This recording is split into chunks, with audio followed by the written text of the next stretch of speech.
Welcome back to the podcast. Today I've got my first returning guest, otherwise known as a repeat customer, and it's Kris Franken. We spoke previously about Kris's work as an author, but what I didn't know was that she'd previously been a beauty editor for a very successful magazine. Kris was happy to chat to me about how this accidentally became her job for quite a long time, and she's very open about what she loved about the industry and what was incredibly challenging too. It's also interesting to know why Kris chose to leave, but why she still feels that it is an empowering industry and why so many people will always continue to choose to work in PR and work to get their products seen in what can be a very difficult industry. So many products for so little space in these magazines. So if you're interested in what it takes to become a beauty editor, a writer or a journalist, or you're interested in the PR side, I think you'll enjoy this chat. Kris, thank you for coming back onto the podcast. I think you're the first returning customer. Oh, that's exciting. Thank you. Thanks so much, Elaine. I love chatting with you and I love your style and your questioning. So thanks for having me again. Well, the reason why we're talking, it's so interesting to me. When I was growing up, I wanted to be a journalist. I wanted to work in magazines. And then I found out that you were a beauty editor, but it wasn't something that you intended to go into.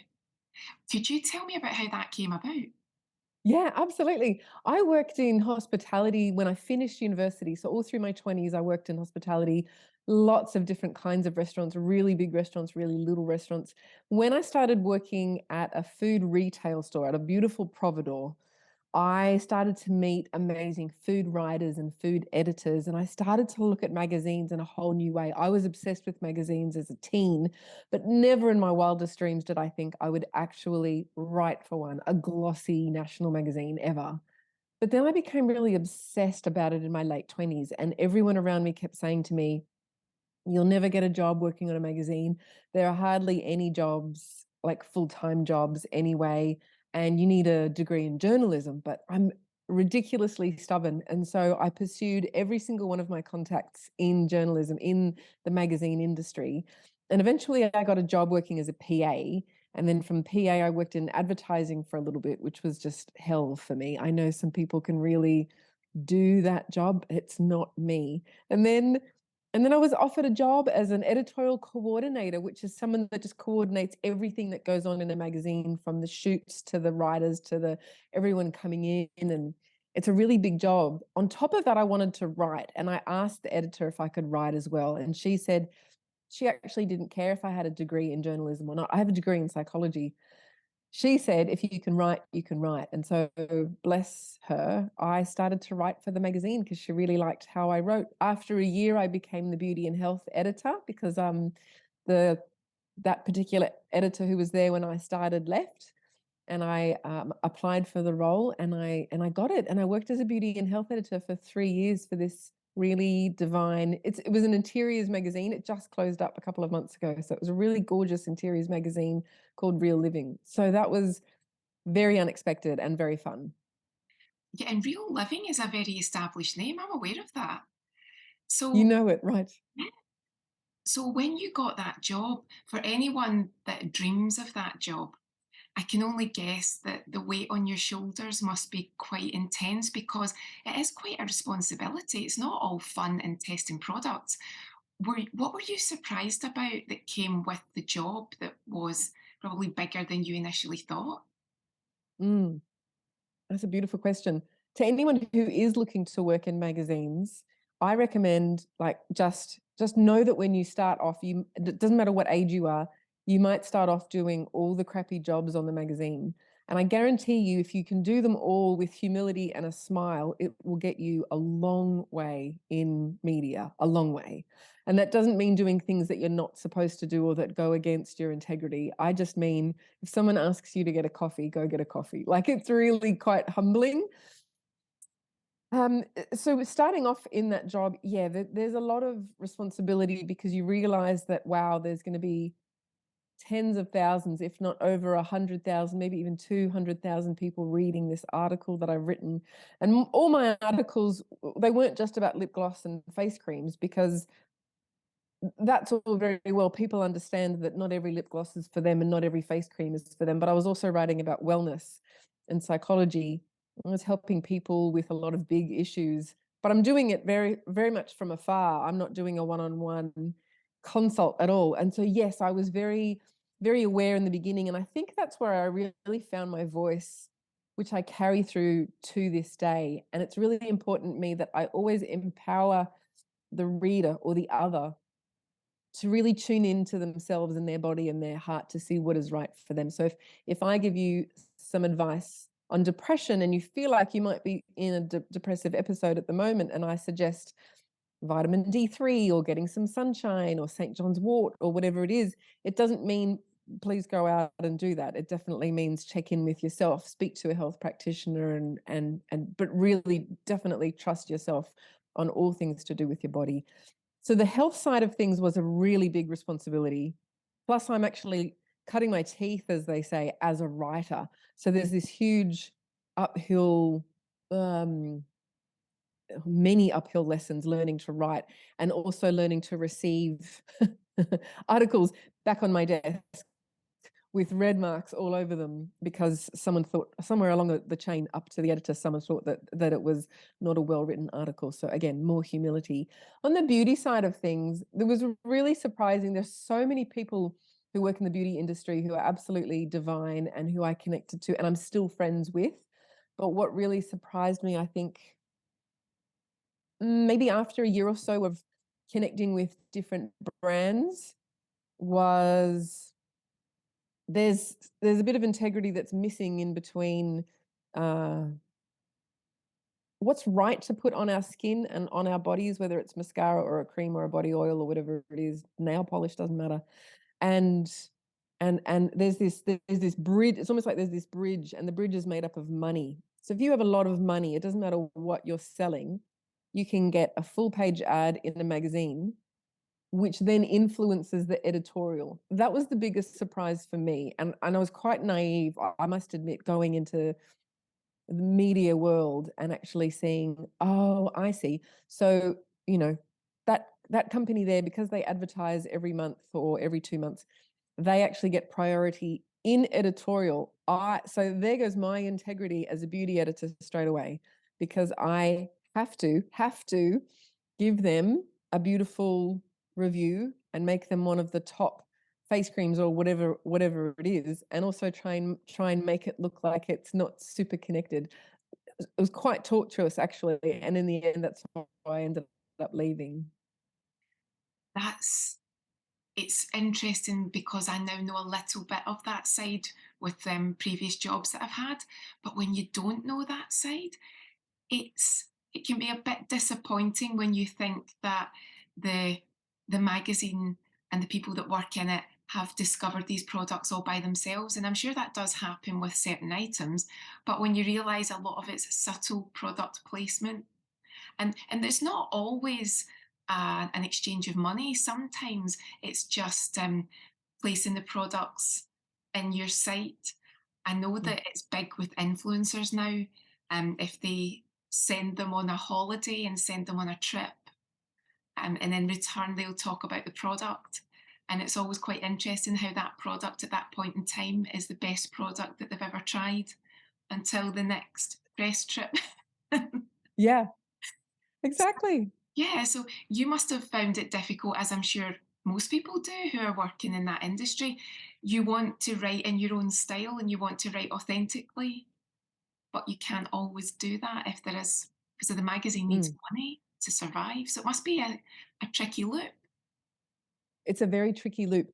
So you can imagine sitting at a desk in a very, very busy editorial office and you're under the pump every minute of the day. There is no time to play until you get to go out to a beauty event, of course, and drink champagne and have a long lunch. And that's forgivable because you're actually meeting with potential advertisers and all of that.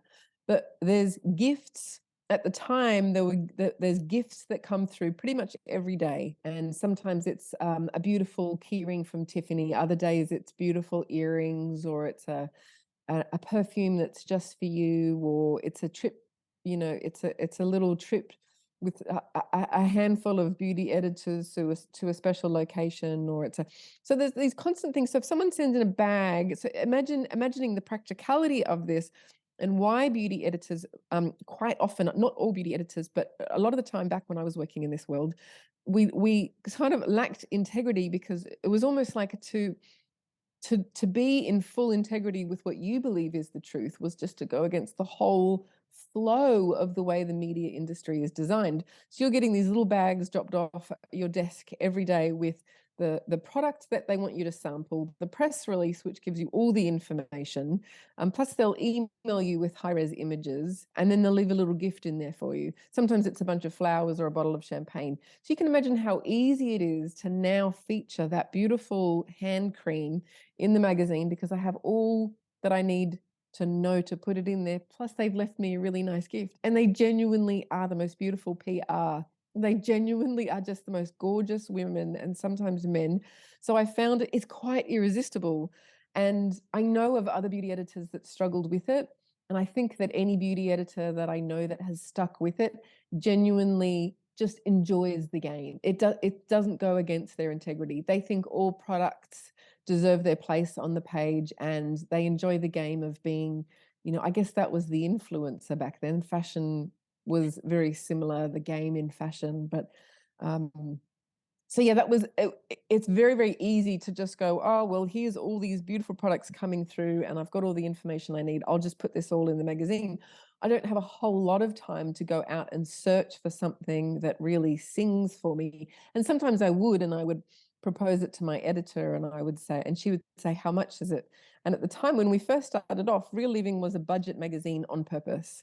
We really wanted to give the budget angle of just, for people who were living with not a lot of money to splash out on couches and brand new kitchens. We wanted to offer really affordable, easy solutions. And so it was the same in beauty. So if I presented my editor with a $60 body oil, because it was made and grown in Australia, all natural ingredients, of course that's going to cost a lot more than a $5 oil from the supermarket.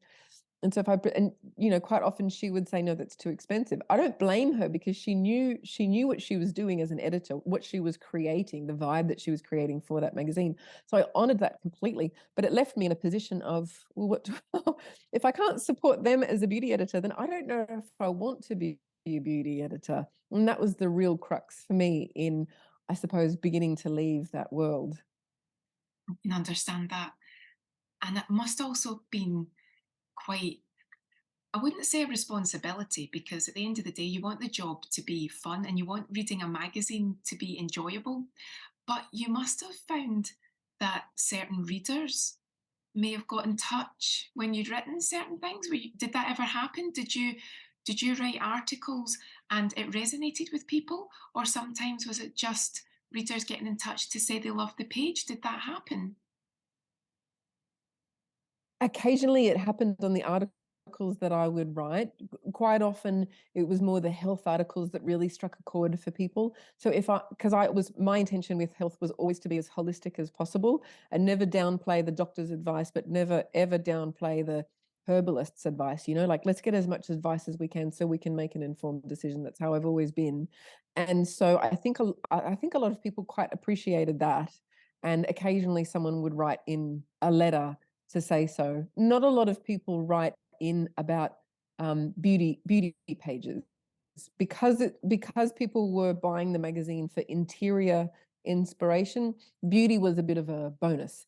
And in the end, when I felt like I needed to make a shift in my career because of this edginess that I was feeling around my integrity and around my responsibility as a journalist, and I wanted to branch out as a freelance writer or as a journalist for another magazine, in the end, my role was made redundant because they didn't feel that beauty had a place in the magazine. They wanted to fill the pages with more interiors and ideas and DIY and all of that. So at the end of the day, it was really the reader that didn't.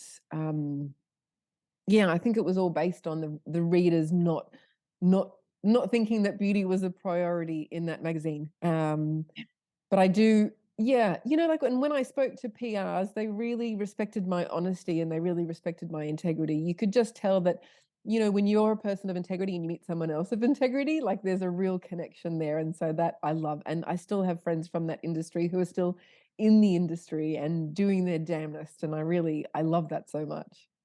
That means a lot too, because to know that you've made that connection and it doesn't just stop when the job stops, that says a lot.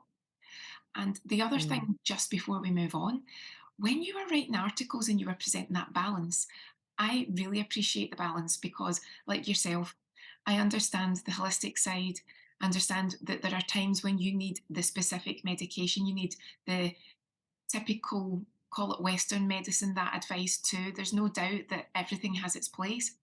It must be frustrating when you're writing an article and you know that the holistics play a big part, but you can't get it through. It's vetoed for whatever reason. You've got to water it down.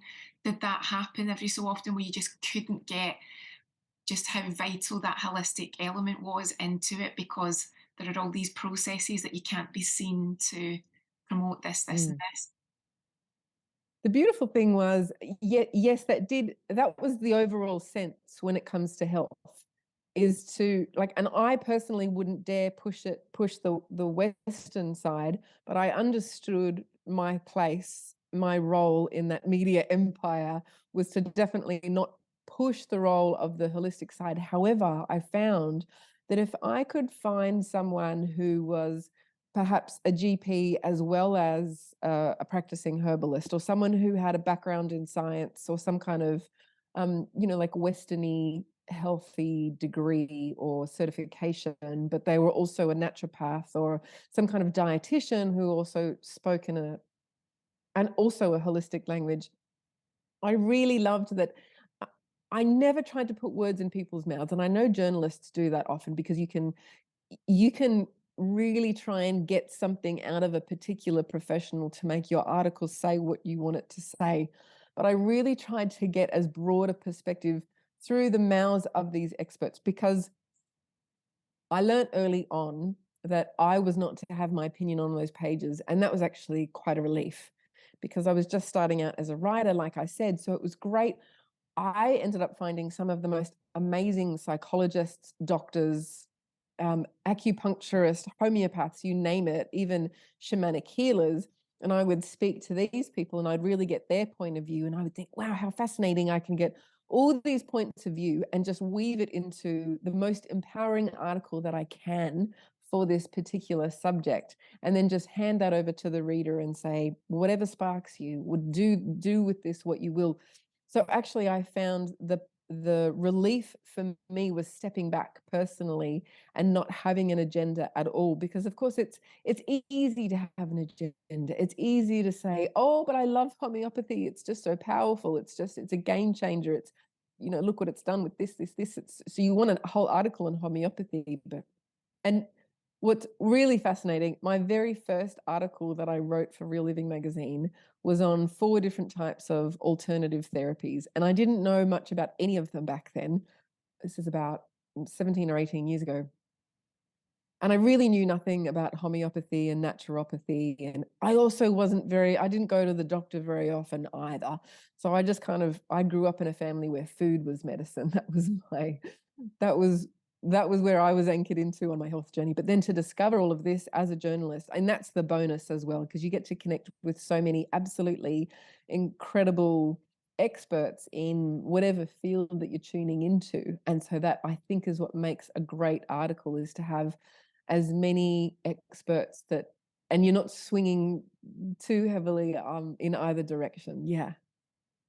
And I'm guessing that your experiences on the magazine must have led to not helping to write the books, because writing a book must be a whole different ballgame, but did it definitely assist you in what you knew that you wanted to put across on the pages? Definitely, there was so much about those years in magazines, and afterwards I worked for many years as a freelance writer, so I got to explore how different editors wanted me to write it, and I actually learned so much from them as well. But working in that first job at a magazine helped me become a better writer, and it was through some people saying, "Oh, I love it when you write this way," and I love that you wrote this, and this is fantastic. And it's it's also from other people saying, "You can't write this. This isn't original. This is rubbish. This is one-sided. This is," so and there's a lot of that. There's a lot of, and to be honest, I remember more of the critical side, but that's what, you know, like a pearl being shaped by the grit. I really felt like that shaped me to be a better writer. I've always loved long form writing. So it was the big articles in magazines that I loved the most. And yeah, there was at some point towards the end of my job at Real Living magazine, I was interviewing someone and she replied in an email. We were just working out a time to talk on the phone, and her email signature said, "Coach and author." And something inside of me just went, That's going to be me one day." I didn't know. I had no idea. I mean, I didn't ever think that I could write a book because in high school, I wasn't very good at all with fiction.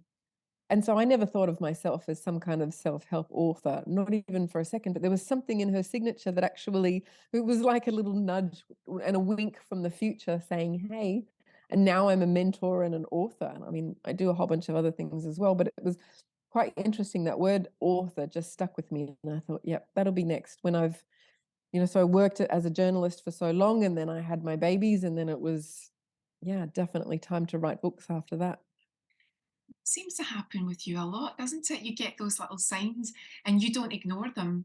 You recognize them and then you move forward. That's great advice. And then that also leads us to where you're moving now. So you've got your knowledge, you've got your qualifications, and are there ideas for products then down the line? Is that the beginnings of anything? At the moment, the my third book is starting to come through. It's very hazy, and I'm really not sure where it's going. I actually have two different ideas, and I'm not sure what's going to come through the strongest. But I'm just following the breadcrumbs, as they say. I usually, in the evening, when I've had a cup of tea and I'm just sitting meditating, even if it's just for 5 minutes, I'll start to, I don't know, just feel some things landing, or you get these repetitive thoughts like, "Oh, I need to connect with that person. I need to connect with that person." And when it happens, 10 times in 3 days, I think, "Oh, for goodness sakes, Kris, just act on it. Just send them an email. You don't even know where it's going to go. And it might not go where you think it's going to go." Mhm. And what's really interesting is just this last weekend. So I'm in the middle of studying herbalism with an amazing American online university, and it's a 6-month certification.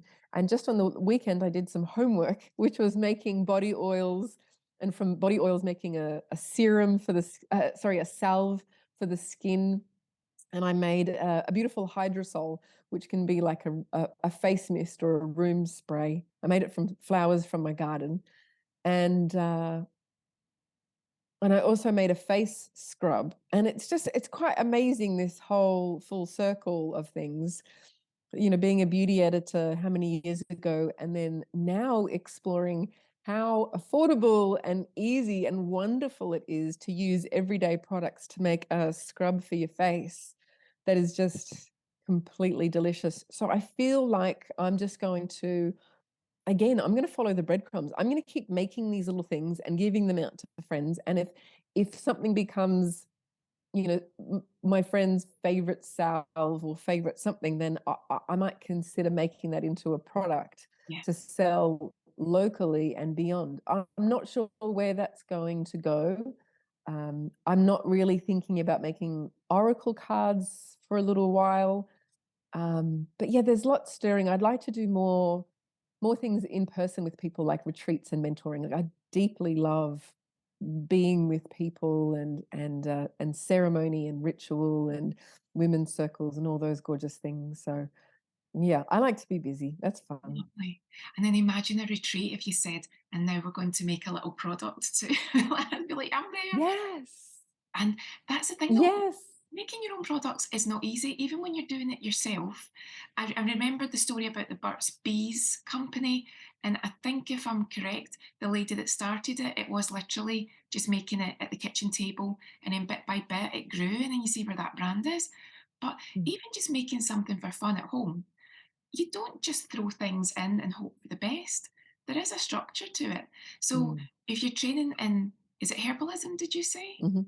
That must be fascinating, but also a lot of information.